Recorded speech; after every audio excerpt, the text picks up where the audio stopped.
Hello everyone, आज हम लोग सॉल्यूशन चैप्टर का एक इम्पोर्टेंट टॉपिक पढ़ने वाले हैं। टॉपिक है abnormal molar mass and one half factor. यह सॉल्यूशन चैप्टर का सबसे लास्ट टॉपिक है। इसी के बारे में डिटेल हम लोग बहुत सारा पढ़ लेंगे, उसके बाद ये चैप्टर कंप्लीट हो जाएगा।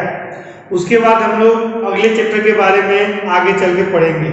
फिलहाल ये टॉपिक देखते हैं। टॉपिक है abnormal molar mass and one half factor.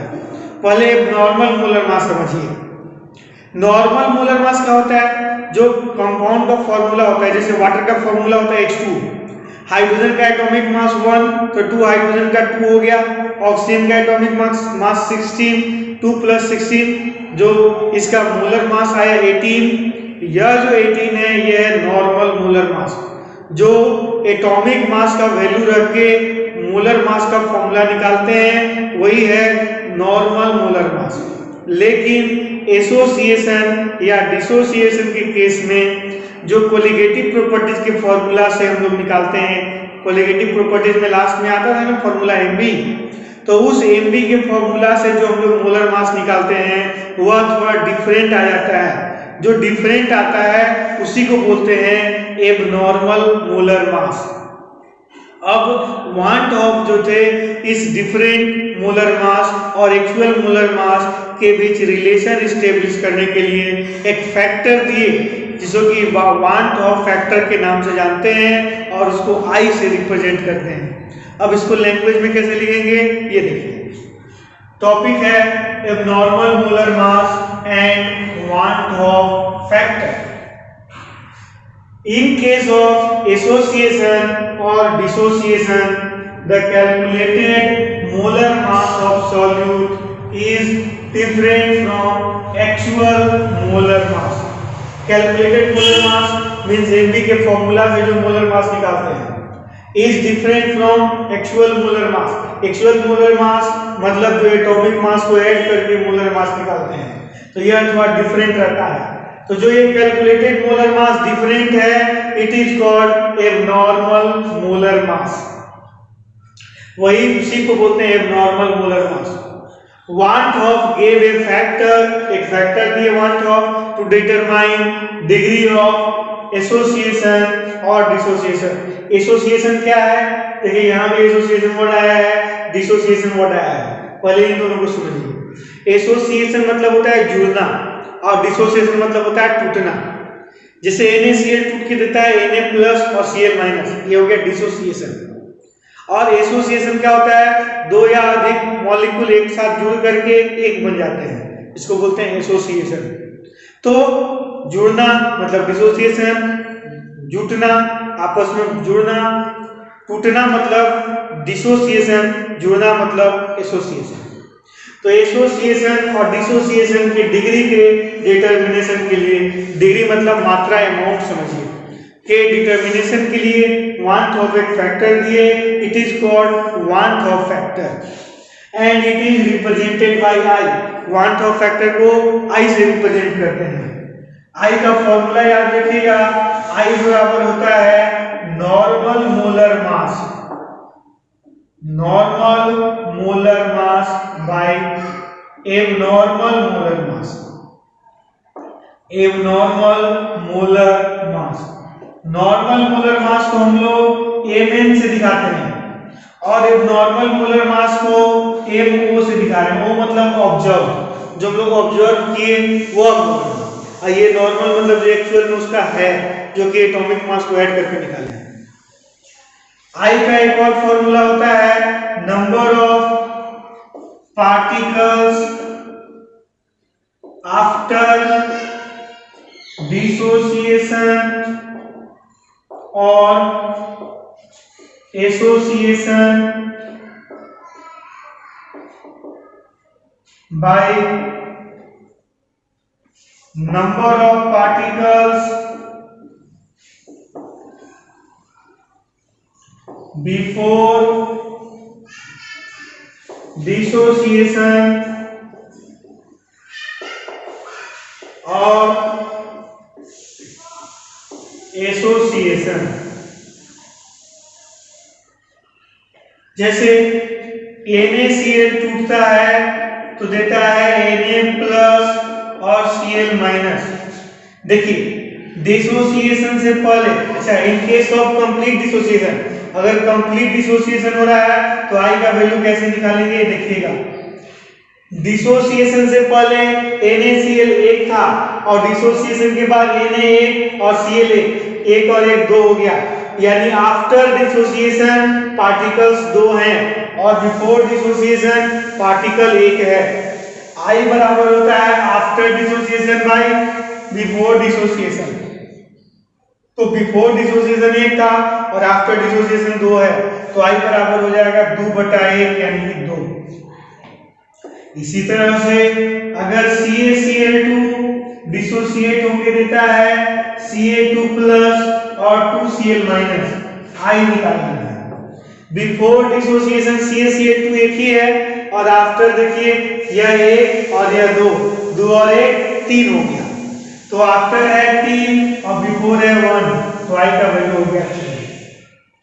इसी तरह से मान लीजिए FeCl3 है, ये डिसोसिएट होके देता है Fe3+ और 3Cl-।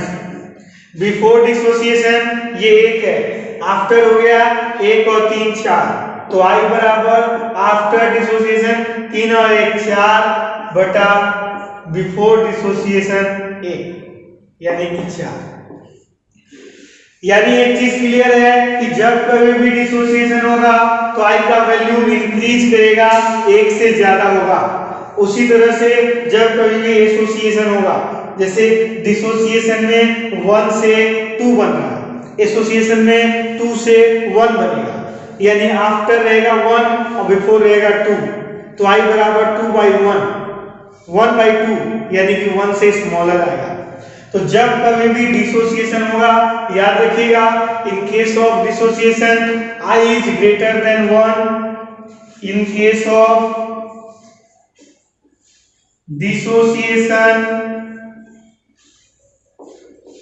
I is greater than 1, in case of association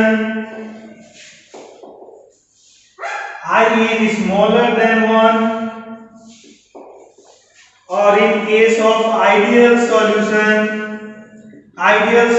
में न तो डिसोसिएशन होता है न तो एसोसिएशन होता है, तो उसमें I is equal to 1। इसको याद रखिएगा हमेशा, इससे ऑब्जेक्टिव क्वेश्चन आता है, इसको बनाने में ये हेल्प करेगा।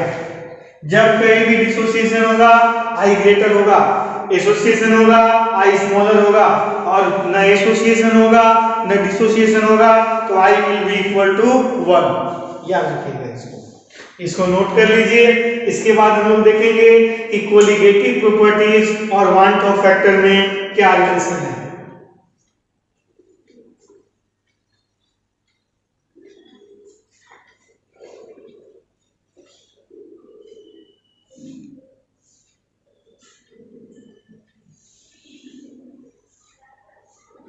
अब देखिए कोलिगेटिव प्रॉपर्टीज पर वांट ऑफ फैक्टर का क्या इफेक्ट पड़ता है। कोलिगेटिव प्रॉपर्टीज हम लोग का 4 कोलिगेटिव प्रॉपर्टी था। Relative lowering of vapour pressure, जिसका फॉर्मूला था P0 minus PS by P0 equal to XB।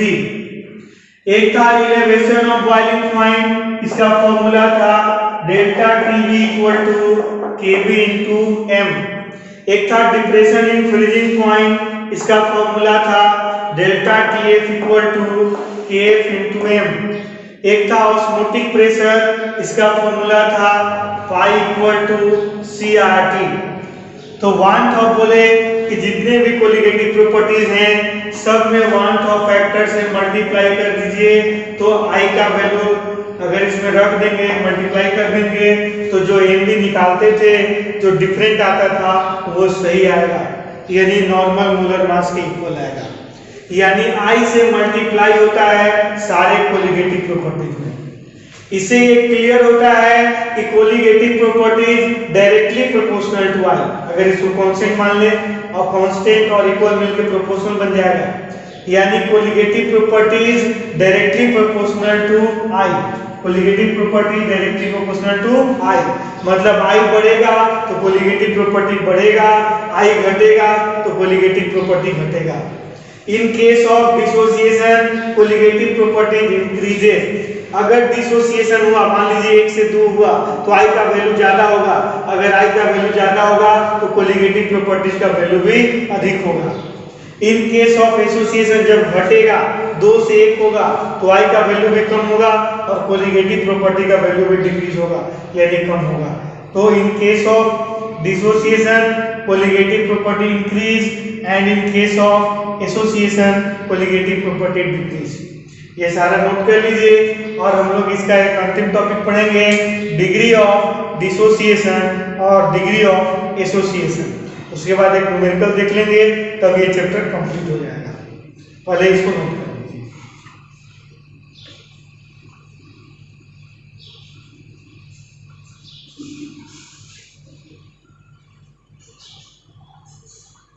तो हम लोग देखते हैं डिग्री ऑफ डिसोसिएशन। पहले डिसोसिएशन ये तो आप समझ लिए हैं कि NaCl डिसोसिएट होता है तो होता है Na+ और Cl-। तो सोचिए अगर A भी डिसोसिएट होगा तो क्या देगा, A+ और B-।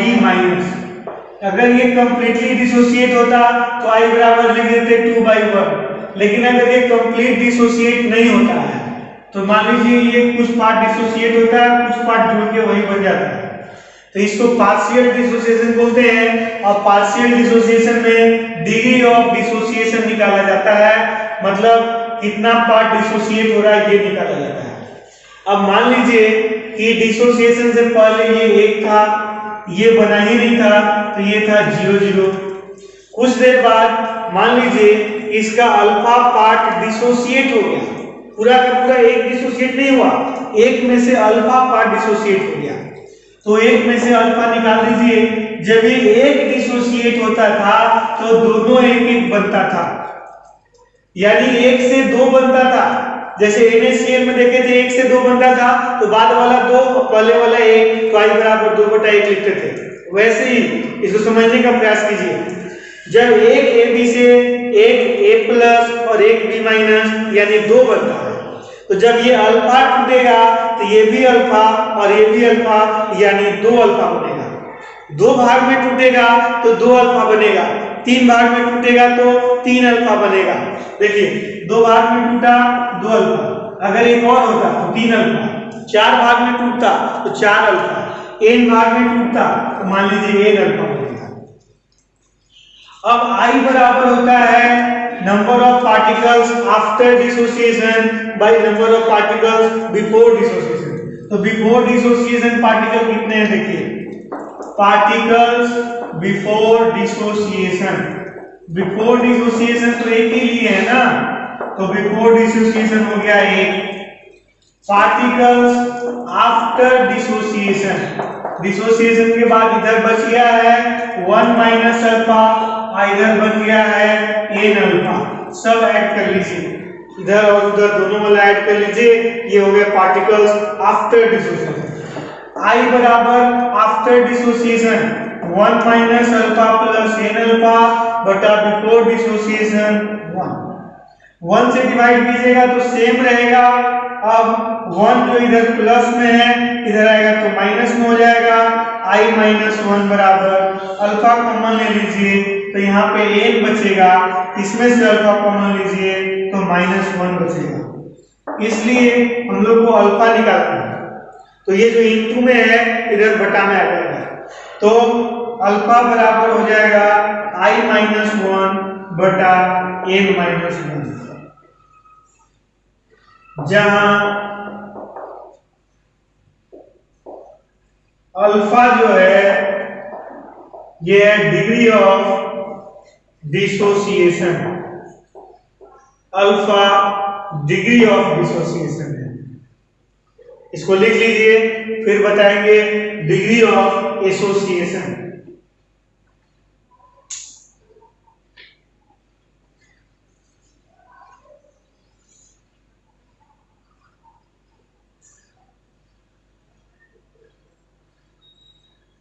हम लोग पढ़ते हैं डिग्री ऑफ एसोसिएशन। एसोसिएशन क्या होता है देखिए, Na मॉलिक्यूल था, जो कि एसोसिएट होके ए का होल एन बन गया, एन से एक बन गया, 2 से 1 से 2 बनना डिसोसिएशन और 2 से 1 बनना एसोसिएशन, तो एन से 1 बन गया। एसोसिएशन से पहले मान लीजिए ये 1 था, ये बना ही नहीं था तो ये 0 था। जब एसोसिएशन हो चुका तो इसका अल्फा पार्ट उधर चला गया, 1 में से अल्फा निकल गया तो बचा कितना 1 माइनस अल्फा। जब ये एन इधर जाता तो 1 बन जाता है, तो जब ये अल्फा उधर जाएगा तो अल्फा बटा एन बन जाएगा। जैसे एन भाग में टूटता था तो एन से गुना करते थे, वैसे ही एन से 1 बनाना है तो एन से डिवाइड करेंगे। जब अल्फा उधर जाएगा तो अल्फा बाई एन बन जाएगा। अब पार्टिकल्स बिफोर एसोसिएशन कितना था 1, पार्टिकल्स आफ्टर एसोसिएशन इधर था 1 माइनस अल्फा और इधर बन गया है अल्फा बाई एन। आई बराबर होता है after association divided by before association. After association 1 minus alpha plus alpha by n है और बिफोर एसोसिएशन 1 है, तो ये 1 से डिवाइड कीजिएगा तो सेम रहेगा, 1 इधर प्लस में इधर आएगा तो माइनस में हो जाएगा, अल्फा कॉमन लीजिएगा तो यहाँ पे बच जाएगा 1 बाई एन माइनस यहाँ पे बच जाएगा 1।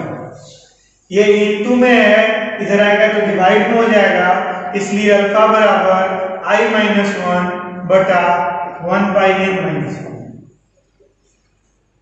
यहाँ अल्फा जो है डिग्री ऑफ एसोसिएशन है, इसको नोट कर लीजिए। इस पर एक न्यूमेरिकल बना के समझते हैं कि इसमें 1 बाई एन और आई का वैल्यू कैसे रखते हैं और अल्फा कैसे निकालते हैं।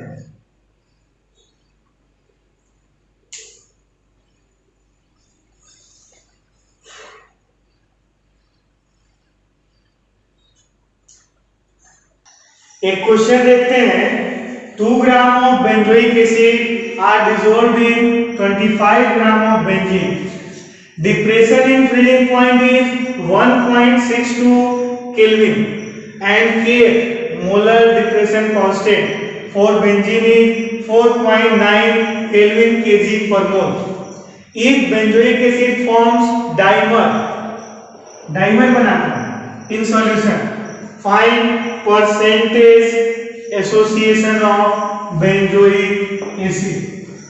सबसे पहले तो बेंजोइक एसिड का मास गिवन है, मास ऑफ सॉल्यूट को हम लोग WB से दिखाते हैं, वो दिया हुआ है 2 ग्राम। 25 ग्राम बेंजीन में डिसॉल्व किया गया है, यानी मास ऑफ सॉल्वेंट दिया हुआ है 25 ग्राम। डिप्रेशन इन फ्रीजिंग पॉइंट यानी डेल्टा टी दिया हुआ है 1.62 kelvin. Molar depression constant K दिया हुआ है 4.9 केल्विन केजी पर मोल। अब आप लोग Mb का फॉर्मूला जानते हैं, Mb इक्वल टू होता है Kf into WB into 1000 by delta TA into WA। Molar depression constant और डिप्रेशन इन फ्रीजिंग पॉइंट अगर दिया रहे तो उसी के आधार पर ये फॉर्मूला रख के हम लोग Mb निकाल लेते हैं। इसका जो मोलर मास आएगा वो होगा ऑब्जर्व्ड मोलर मास MO। देखिए क्या होगा, K दिया हुआ है 4.9, WB 2 ग्राम, 1000 भी छोड़ दीजिए, डेल्टा TF है 1.62 और WA है 25। इन सबको मल्टीप्लाई करके डिवाइड कीजिएगा तो आ जाएगा 241.98 ग्राम पर मोल। ये आ गया मोलर मास ऑफ सॉल्यूट। अब ये हो गया जो कैलकुलेटेड मोलर मास है, इसको ऑब्जर्व्ड मोलर मास करते हैं, MO से रिप्रेजेंट करते हैं। यह है आपका 241.98 ग्राम पर मोल।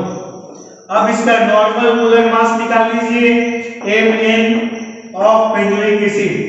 बेंजोइक एसिड का फॉर्मूला होता है C6H5COOH। कार्बन काउंट कीजिए, 6 और 1 7, कार्बन का एटॉमिक मास 12, तो 7 कार्बन का हो जाएगा 74, 7 कार्बन का हो जाएगा 84। हाइड्रोजन है 5 और 1 6, तो हाइड्रोजन का हो गया 6। ऑक्सीजन है 2, तो 16 into 2 ये हो गया 32। इसको ऐड कीजिएगा तो 122 ग्राम पर मोल हो जाएगा, 122 ग्राम पर मोल।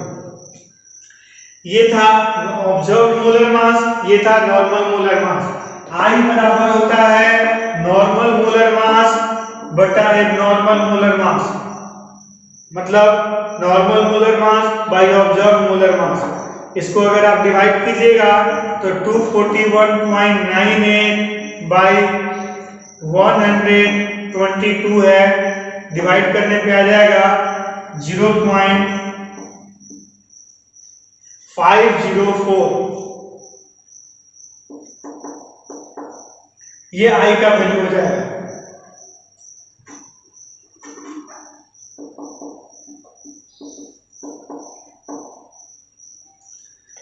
ये I का वैल्यू आ जाएगा। अब अल्फा निकालिए। अल्फा मतलब डिग्री ऑफ डिसोसिएशन होता है। अल्फा का फॉर्मूला होता है I-1/1/n-1। अभी देखे थे ये फॉर्मूला आया था। अब ये डाइमर बनाता है, तो डाइमर बनाने के चलते यहाँ पे n का वैल्यू 2 है। डाइमर बनाता है, यहाँ पे लिख दे रहे हैं n का वैल्यू 2 है। तो जब n का वैल्यू 2 हो गया, I का वैल्यू भी गिवन है 0.504 -1 by 1/2 -1। इसको सब्ट्रैक्ट कीजिएगा 0.504 को 1 में से, तो ये आ जाएगा 0.496 बाई, अच्छा ये माइनस में आएगा, बाई 0.5 माइनस 1 कीजिएगा तो ये माइनस में 0.5 आ जाएगा।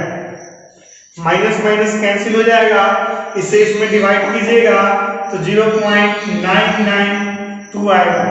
ये अल्फा हो गया। अगर परसेंटेज एसोसिएशन निकालना है, अगर डिग्री ऑफ एसोसिएशन निकालना है तो आंसर हो गया, लेकिन परसेंटेज एसोसिएशन निकालना है मींस परसेंटेज अल्फा निकालना है। परसेंटेज अल्फा निकालना है तो उसमें 100 से मल्टीप्लाई कर दीजिए, 0.992 into 100 तो हो जाएगा 99.2%। मतलब इतना पार्ट एसोसिएशन हो जा रहा है और बाकी पार्ट एसोसिएशन नहीं हो रहा है। तो ये निकल गया percentage association of benzoic acid. इसमें I का वैल्यू भी निकालने के लिए सीखे, अल्फा का वैल्यू निकालने के लिए भी सीखे और परसेंटेज निकालने के लिए भी सीखे। तो ये बहुत ही इंपॉर्टेंट न्यूमेरिकल था, इसको देख लीजिएगा, अपने से बना के प्रैक्टिस कर लीजिएगा। यह चैप्टर यहीं पे कंप्लीट होता है। अगले चैप्टर के बारे में हम लोग आगे देखेंगे। सॉल्यूशन चैप्टर कंप्लीट हो गया।